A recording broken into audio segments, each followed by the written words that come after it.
আবার 2004 সালের 21শে আগস্ট যখন গ্রেনেড হামলা হলো, তখন বিএনপির শীর্ষ নেতৃবৃন্দের অনেকে এই মন্তব্য করেছিলেন শেখ হাসিনা নাকি ভ্যানিটি ব্যাগে করে গ্রেনেড নিয়ে নিজেদের মারার ব্যবস্থা নিজেরাই করেছেন। ইন্টারেস্টিং। এসব হাস্যকর কথা বলার স্পর্ধা তারা পান কারণ তারা আসলে দেশের জনগণকে গোনায় ধরেন না। প্রথম থেকে বলি, 21শে আগস্ট আমি প্রথম আলোতে কাজ করি, মানে আমি আমি আমি কিছুদিন পড়াশোনার জন্য ইংল্যান্ডে ছিলাম, সেখান থেকে যখন ফিরে আসি, সেই ফিরে আসার পরের যেদিন আমি জয়েন করি প্রথম আলোতে, সেদিনই 21শে আগস্টের গ্রেনেড হামলার ঘটনাটা ঘটে। চিফ রিপোর্টারের কাছে ফোন আসে বঙ্গবন্ধু এভিনিউ থেকে। যিনি রিপোর্টার ফোন করেছিলেন তিনি আসলে কথাই বলতে পারছিলেন না, কারণ হচ্ছে যে তার গলার আওয়াজ এবং অন্যান্য অনেক কিছুর আওয়াজে তার গলার আওয়াজ চাপা পড়ে গিয়েছিল। শুধু তিনি বলতে পেরেছিলেন এখানে গ্রেনেড বা এরকম কি জানি ফুটেছে, অনেক লোক মারা গেছে, অনেক লোক আহত হয়েছে। আমরা মানে আমাদেরকে রিপোর্টার হিসেবে সেদিনই আসলে আমার মনে আছে আমার বন্ধু গোলাম কিবরিয়ার মোটরসাইকেলে করে আমি সেদিনই ঘটনাস্থলে যাই। ঘটনাস্থলে যাওয়ার পরে আমার মনে পড়ে আমরা যখন সচিবালয়ের সেকেন্ড গেটের এখানে, তখন আমার সাবেক সংসদ সদস্য জনাব রহমতুল্লাহর কথা মনে পড়ে। তিনি এসে আমাদের বাইকের কাছাকাছি আসলেন, তিনি এসে বললেন যে আমাকে একটু বাঁচান বা বিড়বিড় করে জানি কি বললেন, তার সারা গায়ে রক্ত। আমরা যে মানে রিপোর্টার, আমরাও তাকে চিনতে পারতেছিলাম না। তিনি কোনো মতে আমাদেরকে বলতে পারতেছিলেন যে আমাদের হাসপাতালে নিতে পারবেন। আমাদের চোখের সামনে, এই সময় আমাদের চোখের সামনে আমরা ফটোগ্রাফার, আমাদের একটু সিনিয়র গোর্কি ভাইয়ের মোটরসাইকেলের পেছনে সারা গায়ে রক্ত নিয়ে সম্ভবত সুরেন্দ্র সেন গুপ্তকেও দেখি কোথায় যেন তাকে নিয়ে আসা হচ্ছে। আমি আর বন্ধু কিবরিয়া তখন বুঝে উঠতে পারছি না সামনে যাব না পিছনে যাব। কিবরিয়ার মাথায় হেলমেট ছিল, আমার মনে আছে যে আমার মাথায় তাও নাই। এখনো গ্রেনেড ফুটছে, অন্তত দুটি গ্রেনেডের আওয়াজ আমরা তখনও পেলাম। এর মধ্যে ঠিক করলাম সামনে যাব এবং প্রথম দৃশ্য যা দেখলাম আমাদের যদ্দূর মনে পড়ে, আইভি রহমান শূন্য চোখে বসে আছেন, তার দুটো পাই উড়ে গেছে, আমরা তাকে দেখেও চিনতে পারি নাই। তখনও কোনো মেডিকেল অ্যাসিস্ট্যান্স আসে নাই। আশেপাশে কারো পা, কারো মাথার খুলি, কারো হাত ছড়ায় ছেটে আছে। আমরা তখনও জানি না শেখ হাসিনা মারা গেছেন কি বেঁচে আছেন, কিন্তু তিনি সিভিয়ারলি ইনজুর্ড, এই কথা অনেকেই বলছেন। এমন সময় শুনলাম আমাদের বন্ধু কলিগ ফটোগ্রাফার জিয়া ইসলাম, যিনি নাকি ওই দিন ট্রাকে ছিলেন, তাকে নাকি গ্রেনেডের আঘাতে উড়ে যেতে দেখেছেন কেউ কেউ। আমরা সব ছেড়ে তখন জিয়াকেই খুঁজছিলাম। পরে জানলাম আসলে গ্রেনেড ফাটার যে শব্দ, তার রিয়েকশনে সে অনেকখানি উপরে উঠে অজ্ঞান হয়ে ট্রাকেই পড়েছিল। এই সময় মাত্র শেখ হাসিনা বক্তৃতা শেষ করছিলেন আর জিয়া তার ছবি তুলছিলেন। আমরা গেলাম ঢাকা মেডিকেল কলেজে, সেখানে একদম কারবালার মতো অবস্থা। এর মধ্যে কেউ কেউ সেখান থেকে বের হওয়ার চেষ্টা করছে, কারণ তারা নাকি খবর পেয়েছে এর মধ্যেও তাদেরকে ধরে নিয়ে যাওয়া হবে। আমরা সেখান থেকে জানলাম যে আওয়ামী লীগের নেতা কর্মীদের শিকদার মেডিকেল কলেজে, ধানমন্ডির যে শিকদার মেডিকেল কলেজ আছে সেখানে নিয়ে যাওয়া হচ্ছে। সেই শিকদার মেডিকেল কলেজ হাসপাতালে নিয়ে যাওয়া হয়েছে ধানমন্ডি কর্মীদের। আমরা সেখানে গেলাম। সেইখানের পরিস্থিতি থমথমে, কেউ কারোর সঙ্গে কথা বলছে না, পুরো ঢাকায় আসলে থমথম করছে। আমরা সেখান থেকে সুধা সদনের সামনে গেলাম, মানে শেখ হাসিনার যে বেসরকারি বাসভবন, তখন সেখানে কয়েকজন পুলিশ আছে, কেউ কারো কোনো খবর জানে না। আমরা বিভিন্ন জায়গায় যোগাযোগ করার চেষ্টা করলাম, রিপোর্টার হিসেবে সরকারে কারোর সাথে কথা বলার চেষ্টা করলাম। স্বরাষ্ট্রমন্ত্রী, মানে যিনি স্বরাষ্ট্র মন্ত্রণালয়ের দায়িত্ব ছিলেন, সেই লুৎফুজ্জামান বাবর সাহেব ফোন ধরেন কিনা সেটা চেষ্টা করছিলাম, কিন্তু কোথাও কানেক্ট করতে পারছিলাম না। সে সময় বেগম জিয়ার অফিস থেকে আমাদের জানানো হলো যে বেগম জিয়া সুধা সদনে যেতে চেয়েছিলেন, কিন্তু শেখ হাসিনা নাকি চান নাই উনি যান। আমরা স্পটগুলি ঘুরে 11টার সময় ফিরে আসলাম। আমাদের যে রিপোর্টার অকুস্থলে ছিলেন জাহাঙ্গীর ভাই, উনি কোনো কথাই বলতে পারছিলেন না। ওনার চোখের সামনে বহু মানুষ মারা গেছে, একজন চাওয়ালা, একজন বাদামওয়ালাও ছিলেন তাদের মধ্যে। আওয়ামী লীগের নেতা কর্মীরা কে কে মারা গেছেন, কে কে আহত হয়েছেন, সেই তালিকা আমরা তখনও পাই নাই। আমরা রিপোর্ট লিখলাম এবং পরদিন আবারও অ্যাডভান্স রিপোর্টিং করার জন্য বঙ্গবন্ধু এভিনিউতে গেলাম।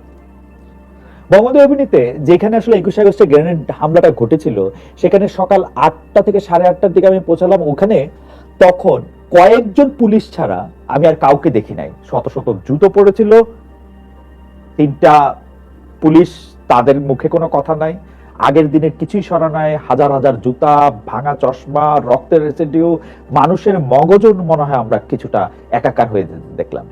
সহকর্মী টিপু সুলতান এর মধ্যে এক রিপোর্ট করলেন যে গ্রেনেড এখানে ব্যবহার করা হয়েছে তার নাম আরজেস গ্রেনেড। এটা বাংলাদেশের সামরিক বাহিনী ব্যবহার করে না, পাকিস্তান আর্মি ব্যবহার করে আর গ্রেনেডটা আসে চীন থেকে, এরকম কিছু তথ্য সম্বলিত কয়েকটি রিপোর্ট সে সময় ছাপা হলো। এই রিপোর্টের ভিত্তিতে নিরাপত্তা বিশেষজ্ঞরা জানালেন যে বাংলাদেশে গ্রেনেডের কথা কেউ শুনে নাই, এমনকি মানে গ্রেনেডের কথাই কেউ শুনে নাই, মানে আরজেস গ্রেনেড দূরে থাক, এমনকি আন্ডারগ্রাউন্ড মার্কেটে যে অস্ত্রশস্ত্র যে বাজার আছে না, সেইখানেও আসলে গ্রেনেডের কোনো বেচা কেনা নাই। এর আগে গ্রেনেড কোথাও ব্যবহৃত হয়েছে কিনা সেইটাও জানে না, কারণ গ্রেনেড ছুটতে গ্রেনেড একটা বিশেষ ধরনের আগ্নেয়াস্ত্র যেটা ছোড়ার জন্য বিশেষ ট্রেনিং লাগে, সেরকম প্রশিক্ষণ বাংলাদেশের সামরিক বাহিনী ছাড়ার কারণ নাই। এই সময় প্রথম আলোতে ডক্টর আসিফ নজরুল, ফরহাদ মজহার, মশিউল আলম, রামেন্দ্র মজুমদার অনেকেই সম্পর্কে লিখলেন। সে সময় প্রথম আলোর নিয়মিত কলাম লেখক আসিফ নজরুল, আজকে যিনি বাংলাদেশের উপদেষ্টা, তিনি একটি নিবন্ধ লিখেছিলেন। সেই নিবন্ধের শিরোনাম ছিল আসামি রাষ্ট্র বাংলাদেশ। তিনি লিখেছিলেন, এই ঘটনাকে কেন্দ্র করে বিদেশি দেশগুলির কাছে বাংলাদেশ মৌলবাদী ও সন্ত্রাসী রাষ্ট্র হিসেবে চিহ্নিত হচ্ছে। বাংলাদেশের সন্ত্রাস দমনে আন্তর্জাতিক সহায়তার নাম করে বাংলাদেশে এসেছিলেন যুক্তরাষ্ট্রের পররাষ্ট্র মন্ত্রণালয় থেকে কফার ব্ল্যাক। এতে নিজের আশঙ্কার কথা লিখেছিলেন তিনি, এর কারণে যে বাংলাদেশের অস্তিত্ব সংকটে পড়তে পারে এমন ইঙ্গিত ছিল। আসিফ নজরুল এমনও মনে করেছিলেন যে সে সময় প্রশাসনের কেউ এই ঘটনার সাথে জড়িত থাকাই স্বাভাবিক। আওয়ামী লীগ থেকে দাবি থাকা সত্ত্বেও বিদেশের কোন নিরপেক্ষ কমিটিকে এই ঘটনার তদন্ত করাতে দেয়া হয় নাই। বিএনপি যেহেতু সে সময় সরকারে ছিল, বিরোধী দল সহ দেশের সমস্ত নাগরিকের নিরাপত্তা রক্ষা করা ছিল তাদের দায়িত্ব, কিন্তু তারা পালন করে নাই সেই দায়িত্ব। ইংরেজি মানে যদি আমরা এরকম বলি, একটা প্রবাদ আছে, যারা বিচার বিভাগের সাথে সংশ্লিষ্ট তারা সকলেই এই প্রবাদ আসলে জানেন। সেই প্রবাদটা অনেকটা এরকম, justice hurried is justice buried and justice delayed is justice denied. Common law এর ক্ষেত্রে একটা বড় কথা হচ্ছে, একজন ভালো বিচারক দেখেন নথিপত্র, আর একজন খারাপ বিচারক তাকিয়ে থাকেন প্রেস ক্লাবের দিকে। এটা এমন একটা স্কিল, এটা এমন একটা ক্রাফট যেটা অর্জন করতে হবে। অর্থাৎ আমি বিচারকদের কথা বলতেছি, আমি জানি না মানে বিচারকরা যে বিচার করেন, আমরা এটা মনে করি কিনা, এটা যে কেউ এটা করতে পারবেন। আমি খুব জোর দিয়ে বলতে চাই, বিচারকের কাজটা যে কেউ আসলে করতে পারেন না। তার ফলে কি হয়েছে, যেটি আগে বলছিলাম যে বিএনপি কিন্তু বিষয়টি চাপা দেওয়ার জন্য, সে সময়কার বিএনপি সরকার, আমি তাদেরকেই দোষ দিব যে তারা বিষয়টি চাপা দেওয়ার জন্য নানা রকম প্রক্রিয়া করেছেন। তারা জজ মিয়া বলে একজনকে হাজির করেছেন, সেই জজ মিয়াকে নিয়ে আষাঢ়ে গল্প এবং তাকে নিয়ে অনেক কার্টুন কমিক ছাপা হয়েছে। তার ভ্যানিটি ব্যাগে করে শেখ হাসিনাটি নিয়ে এসেছিলেন, গ্রেনেড মেরেছেন, সেটিও তারা এরকম করে বলেছেন। কিন্তু আমরা এটি ধরে নিতে পারি যে আসলে প্রফেসর আসিফ নজরুলের সাথে আমি একমত। উনি সে সময় যেটা কলামে লিখেছিলেন যে এটা আসলে চাপা দেওয়ার ক্ষেত্রে মানে এটাকে একটা ধামা চাপা দেওয়ার কিছু একটা লক্ষ্য আসলে বিএনপির ছিল। কিন্তু পরে আসি আমরা, শেখ হাসিনা সরকার যখন এই তদন্ত হাতে নিল, তাদের লক্ষ্য কিন্তু এটা ছিল না যে তারা সত্যিটা জানবে যে ওই দিন আসলে কি হয়েছিল, বরং তাদের যেন উদ্দেশ্য ছিল কোনো না কোনো ভাবে তারেক রহমানকে অভিযুক্ত করা। ফৌজদারি মামলায় কাউকে অভিযুক্ত করতে হইলে, তাকে দোষী বলতে হইলে, তার অপরাধে তার সম্পৃক্ততা সম্পর্কে 100% নিশ্চিত হইতে হয়, যেটাকে বলে হচ্ছে বিয়ন্ড রিজনেবল ডাউট। এখন দেখেন এটার মধ্যে বিয়ন্ড রিজনেবল ডাউট ছিল কি ছিল না। ঘটনা হচ্ছে যে এই মামলার তদন্তের ভার যে তদন্তকারী কর্মকর্তাকে দেয়া হয়েছিল, সেই তদন্ত কর্মকর্তাকে তারেক রহমানের নামটা সম্পূরক চার্জশিটে অন্তর্ভুক্ত করার জন্য 4 জন তদন্তকারী কর্মকর্তা বদলাতে হয়েছে। তারপরে সে চতুর্থ তদন্তকারী কর্মকর্তা একটি সাপ্লিমেন্টারি চার্জশিট করে তারেক রহমানকে অভিযুক্ত করেন, এবং তিনি যে এইটাতে অভিযুক্ত করতে পেরেছেন সেইটার পুরস্কার হিসেবে, আমি পুরস্কারই বলবো, তাকে এমপি পদের নমিনেশন দিয়েছিল আওয়ামী লীগ সরকার। এই নমিনেশনেও কিন্তু স্পষ্ট যে আসলে এই তদন্ত প্রক্রিয়া, যে তদন্তটা আসলে বিচার বিভাগের এক্সটেন্ডেড হ্যান্ড হওয়ার কথা, তাদের উদ্দেশ্যটা কি ছিল। এতে এই বিচারটা বিশ্বাসযোগ্যতা পাওয়ার প্রশ্নই আসে না।